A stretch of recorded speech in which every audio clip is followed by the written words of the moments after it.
SIR पर कांग्रेस के पूर्व मंत्री सज्जन सिंह वर्मा का बयान सामने आया है। उन्होंने कहा कि चुनाव आयोग और बीजेपी का षड्यंत्र है, जिसमें दलित आदिवासी के नाम काटने की तैयारी है। वर्मा ने कहा, हम निगरानी कर और मजबूती के साथ खड़े हैं। चुनाव आयोग को नोटिस देंगे, बिना तैयारी एसआईए क्यों कर रहे हैं? बीएलओ को फॉर्म ही नहीं दिया गया, ये प्रोपेगेंडा है चुनाव आयोग और बीजेपी का। पिछले चुनाव की वोटर लिस्ट देख लीजिए, साजिश समझ आ जाएगी। मजदूर वर्ग, अल्पसंख्यक वर्ग के साथ घिनौना षड्यंत्र है ये, जिसमें बीजेपी की तैयारी है नाम कटवाने की। कर लें और बैठक। हमारे लगभग 100 विधानसभा के बीएलए कंप्लीट हो गए हैं। आज शाम तक और लगभग 200 हो जाएंगे, कल 230 पूरे हो जाएंगे। हर विधानसभा में हमारे बीएलए नियुक्त हो जाएंगे। बात मैं भारतीय जनता पार्टी की करना चाहता हूं, नरेंद्र मोदी से लेकर मोहन यादव तक। एसआईआर आज से लागू हुआ, बीएलओ की ड्यूटी लग गई। चुनाव आयोग की घोषणा में आज का दिन जो शुरुआत का है, उसमें बीएलओ बूथ पे जाएंगे, घर घर जाएंगे और जो मतदाताओं के फॉर्म हैं वो बांटेंगे। आप पता लगा लीजिए, मैं समझता हूँ कि कम से कम 70% जगह बीएलओ पहुँचे भी नहीं हैं, और जहाँ पहुँचे हैं वहाँ पे फॉर्म उनको दिए ही नहीं गए हैं। जो मतदाताओं के फॉर्म, जैसे एक घर में 3 वोट हैं तो फोटो लगा हुआ वो फॉर्म उनको उस घर में देना है। फॉर्म अभी किसी बीएलओ के पास है ही नहीं। अपूर्ण तैयारी के साथ जल्दबाजी में एसआईआर की बात करना, मेरा सीधा आरोप चुनाव आयोग पे है, भारतीय जनता पार्टी की सरकार पे है कि ये एसआईआर सिर्फ आप उन गरीबों के वोट कम करने के लिए आपने लागू किया है। वो लोग जो दाड़ की मजदूरी पे चले जाते हैं, जो लोग कांग्रेस को वोट करते हैं, उस वर्ग के वोट, चाहे अल्पसंख्यक हो, अनुसूचित जाति जनजाति के लोग हैं, वो मजदूर वर्ग जो खेतों में काम करता है, उनके वोटों को कम करने के लिए एसआईआर लागू किया है, बिना पूरी तैयारी के। मेरा आरोप है चुनाव आयोग पे कि बिना पूरी तैयारी के आपने बीजेपी के इशारे पे ये एसआईआर लागू करने का निर्णय लिया है। तो मैं समझता हूँ कि हमारी तैयारी है, भले वो किसी भी अपवित्र मंसूबे से एसआईआर लागू की गई है, लेकिन हमारा कार्यकर्ता बिल्कुल मुस्तैदी के साथ, जहाँ बीएलए नियुक्त हो गए हैं वहाँ पे मैं बराबर रिपोर्ट ले रहा हूँ। वहाँ पे कई जगह से रिपोर्ट आ रही है कि बीएलओ नहीं पहुँचे सरकारी, और जहाँ बीएलओ पहुँचे हैं वहाँ पे वो मतदाता के फॉर्म लेके नहीं पहुँचे। अभी किसी को भी मतदाता फॉर्म मिले ही नहीं। वोट काटे जा सकते हैं।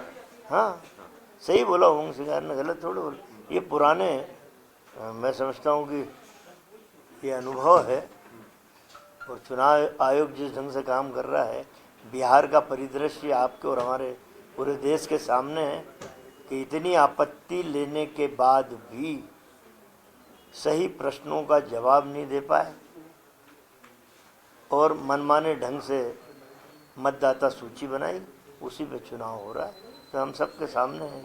मोहन भागवत कह रहे हैं कि संतों की रक्षा के लिए हम डंडा लेकर खड़े हैं। बहुत बढ़िया, नहीं बहुत बढ़िया, मोहन भागवत जी बढ़िया काम कर रहे हैं। कभी बोलते हैं कि मैं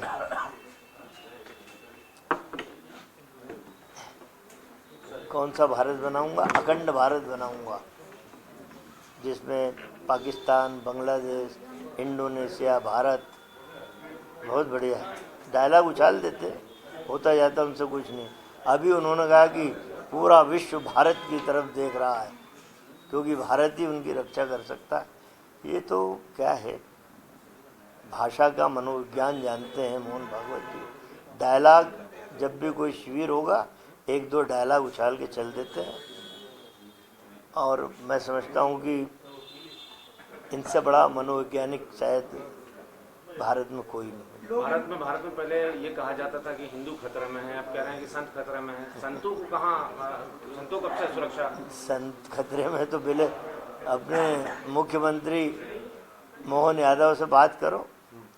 नर्मदा मैया में इतने सारे मगरमच्छ छोड़ रहे हैं, जहाँ संत लोग नर्मदा मैया की परिक्रमा करते हैं, जल का आचमन करते हैं और स्नान करके अपने तन और आत्मा को पवित्र करते हैं। यदि इतने सारे मगरमच्छ आपने छोड़ दिए तो पहले उनसे रक्षा कर लो मोहन भागवत जी, संतों की।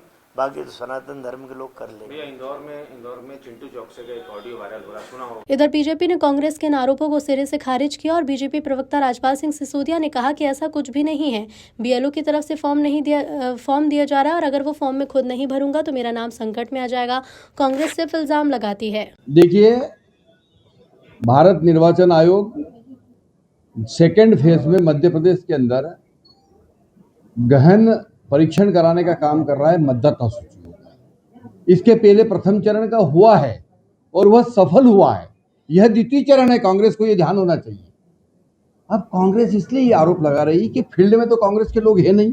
जिला अध्यक्ष पंचमढ़ी में ऐश कर रहे हैं, बीएलओ कहां से पहुंचेंगे जब जिलाध्यक्ष ही गायब है, जिले का कप्तान ही जिले में नहीं है।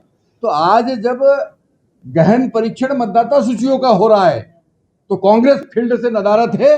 पचमढ़ी में जिलाध्यक्ष आनंद कर रहे हैं, ऐश कर रहे हैं प्रशिक्षण के नाम पे, और वहां क्षेत्र में नहीं है। और जब कल चुनाव हार के सुपड़ा साफ होगा कांग्रेस का तो ये आरोप लगाएंगे कि सब मतदाता सूचियों में हमारे नाम हटा दिए थे, इसलिए हम चुनाव हार गए। तो ये जो चुनाव हारने वाले 2028 में, उसकी भूमिका बनाने का काम कांग्रेस के लोग कर रहे हैं। आप जाइए फील्ड में जाकर अपने लोगों के नाम लिखाइए, मना कौन कर रहा है? मतदाता सूचियों के गहन परीक्षण में अपना सहयोग करिए, कौन मना कर रहा है? पर कांग्रेस जब जो काम करना है तब वो काम नहीं करती है। क्या ये उचित समय है पचमढ़ी में जाके जिलाध्यक्षों का बैठने का?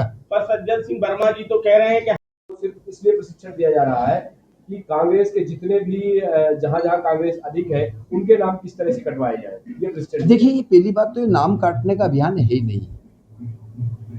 मतदाता सूची का गहन परीक्षण, इसका मतलब ये होता है कि मतदाता सूची में नाम कैसे जोड़े जाए, जो नाम है वो उनको अपडेट कैसे किया जाए, ये अपडेटेशन है। और अपडेशन जब होता है किसी चीज़ को परीक्षण करके, गहन परीक्षण करके, और जब हम और अधिक प्रभावी बनाने की स्थिति में आएंगे तो मैं समझता हूं कि वो बहुत ज़्यादा अच्छा होगा, लोकतंत्र के लिए भी अच्छा होगा। अब कांग्रेस के पास में वास्तविक में कोई योजना नहीं है। कांग्रेस भ्रमित है। कांग्रेस के जिला अध्यक्षों को अपने अपने जिले में बीएलओ तो ये अपॉइंट करके और जो इस काम को संभालना चाहिए था, परंतु हो क्या रहा है? जिला अध्यक्ष फील्ड से गायब है, जिले का जिला अध्यक्ष जिले में नहीं है, पचमढ़ी में बैठा है। तो बीएलओ कहां से काम पे लगेंगे? इनके पास पे लोग काम करने वाले है नहीं, कार्यकर्ता है नहीं, इसलिए इस प्रकार के आरोप लगाने का काम कर रहे हैं।